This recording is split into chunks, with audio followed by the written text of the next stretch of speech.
সবাই কেমন আছে? আশা করছি সকালে খুব ভালো আছে। আমার নতুন ভিডিওতে তোমাদের সবাইকে আরও একবার জানাচ্ছি ওয়েলকাম। তো আজকে ভিডিওটা দেখো, কি বলবো, প্রচুর গরম পড়েছিল, সেই তুলনায় আজকে প্রচুর স্বস্তি পেয়েছি, কারণ আমাদের এখানে প্রচুর বৃষ্টি হচ্ছে। তার সাথে হাওড়াতে ভোট আজকে, গোটা হাওড়াতে আমাদের এখানে, তোমরা সবাই জানো সেটা। আর দেখো কেমন বৃষ্টি পড়ছে, মানে এত কষ্ট হচ্ছিল গরমে, মানে বলার কথা না। এই এত জোর বৃষ্টি দেখে মানে কি বলবো, খুব স্বস্তি পেলাম।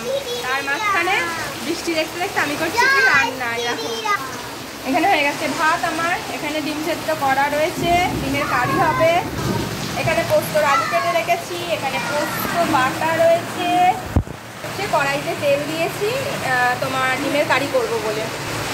তো চলো আজকে ভিডিওটা এখানেই এই পর্যন্ত। বৃষ্টির মধ্যে দিয়ে করলাম, খুব ভালো লাগছে, মানে বৃষ্টি হচ্ছে মানে বলতে পারো আনন্দ হচ্ছে। মানে যা গরমে আমাদের তো বেশি কষ্ট হয় না, রান্না বান্না ঘরের কাজ বাইরের কাজ সমস্তটাই করতে হয়। তারপর মানে আমার বড় অনেকটা দূরে অফিস যায়, তো সব মিলিয়ে কী বলবো, বৃষ্টিটা হতে একটু স্বস্তি পেলাম। তো চলো তোমরাও সবাই ভালো করে কাটাও। আর যারা হাওড়াতে থাকো আশা করছি সবাইরই ভোট আজকে। তো চলো আজকে টাটা, আবার দেখা হবে অন্য কোনো ভিডিওতে।